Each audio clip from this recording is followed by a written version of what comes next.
Welcome back to the channel, everyone. Today we will be doing a review on this Chiappa Rhino 60DS. There you go, the cylinder is cleared. So, the sights are adjustable on the back, the front is fixed. You do see that it does have the lower and upper rails. This is a single action revolver, meaning that the trigger serves one purpose, and that is to activate the firing pin. Chiappa does fire from the 6 o'clock position opposed to the 12. And so this also means that pulling the trigger without it cocked only rotates the cylinder. There is no firing pin being activated. Pull the hammer back and the hammer will spring back up because there is an internal hammer, but as you can see here, the firing pin, it does show that it is ready to be fired and the trigger is pulled back. So we'll do that again and it pulls that back. So as you can see, this has a nice wood grip. And it's a 6-inch barrel. We'll get back to the actual gun here momentarily. The gun comes in a nice plastic carrying case with nice foam on the inside.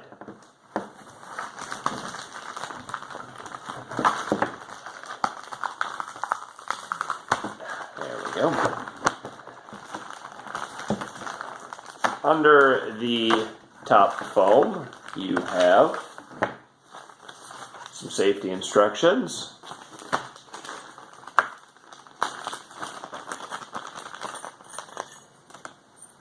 You have the key to adjust the rear sights, the moon clips, which the bullets are easily inserted to, and then this fits right down into the cylinder. So your bullets would be here and it just drops right down in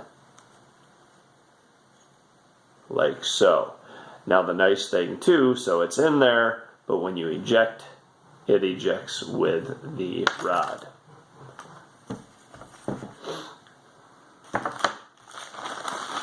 Comes with a cleaning rod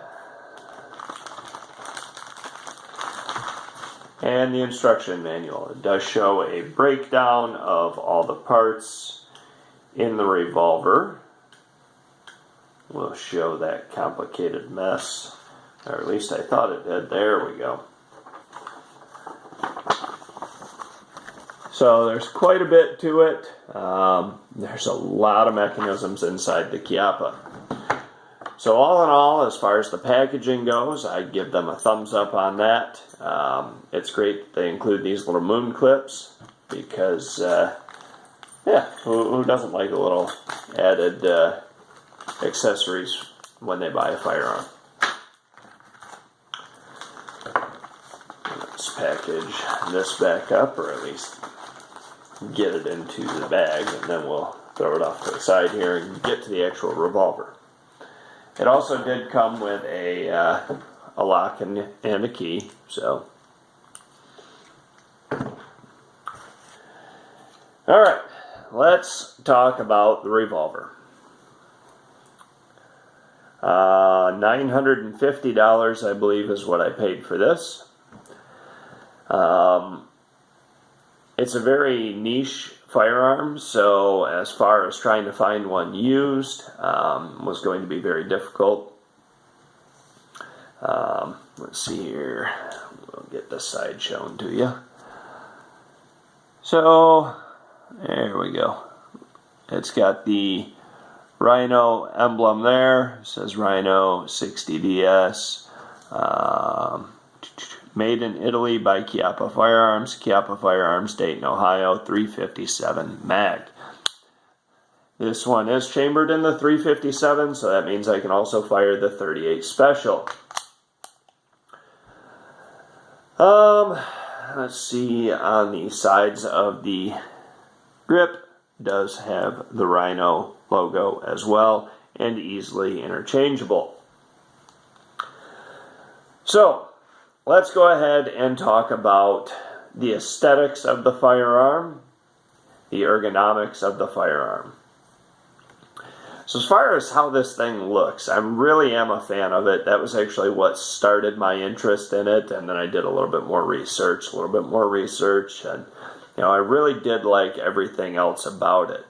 But I do like the style of it. It looks amazing.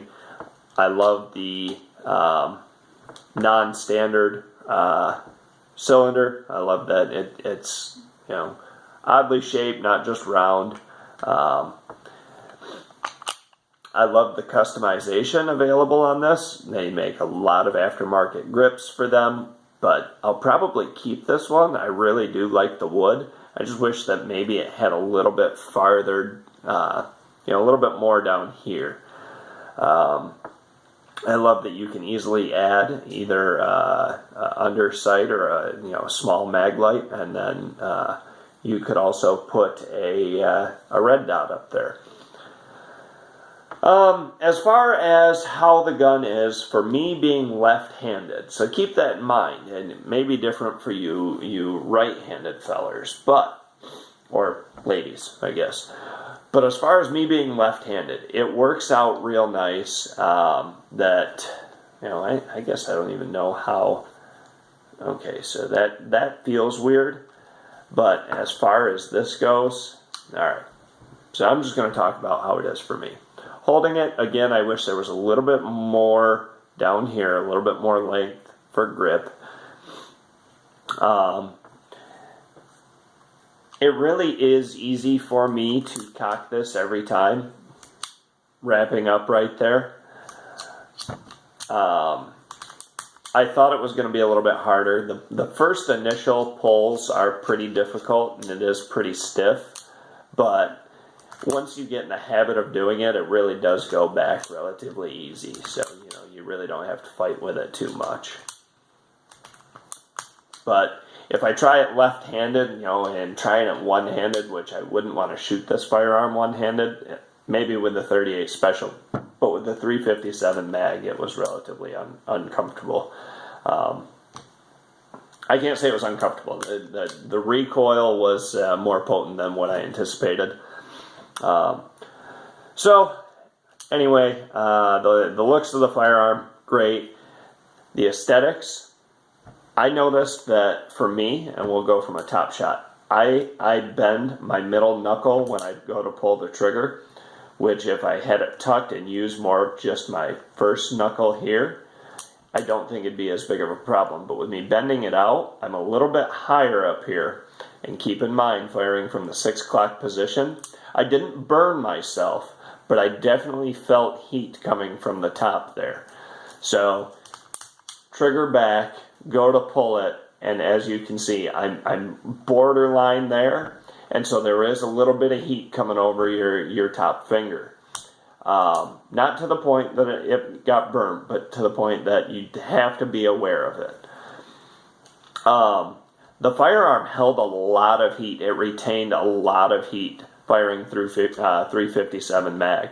The cylinder stayed warm for quite a bit, and the heat started to travel down the trigger guard and the trigger. Not to the point that it burned you, but to the point that you do have to be aware of it. The recoil. I don't think I'd want a 357 mag that it shot from the 12 o'clock position. The recoil on this was more significant than what I anticipated. The gun is also lighter than it looks. I mean, the thing is really a beastly gun. It's massive. It looks so good, but it's massive, and you expect it to weigh a lot. And I don't have the weight specs on it, but it's not the amount that you would expect for a gun this size. But all in all, fired, I think, 50 rounds through it. Obviously, didn't jam once, no issues. The moon clips worked amazingly with the ejection rod. The ejection rod does come out quite a bit. I mean, that's enough for for you to be able to, with the moon clip, just pull that out and call it a day. So anyway, guys, if you're contemplating getting a Chiappa, I really do love my revolvers. I've got my 38 Special, the Taurus Judge, and now the Chiappa. I think the next revolver that I'll be interested in buying is going to be a 44 mag. I just like having a little bit of variation, but yeah, if you can find one of these for a decent price, definitely pick them up. They are pretty difficult firearms to find. I searched 4 different gun shops before finding one that was able to order it and get it within a week. So, and that was fine. I mean, it was a gun I was willing to wait for, and honestly, it's everything I expected, and I really do enjoy firing it. So, let me know if you have any comments, questions, or concerns about the firearm, and I'll try my best to answer them. And I hope that you'll try your best in helping me get to 1,000 subscribers. Hit the button down below, help me put out more content, and help the channel grow. Thanks for watching, guys.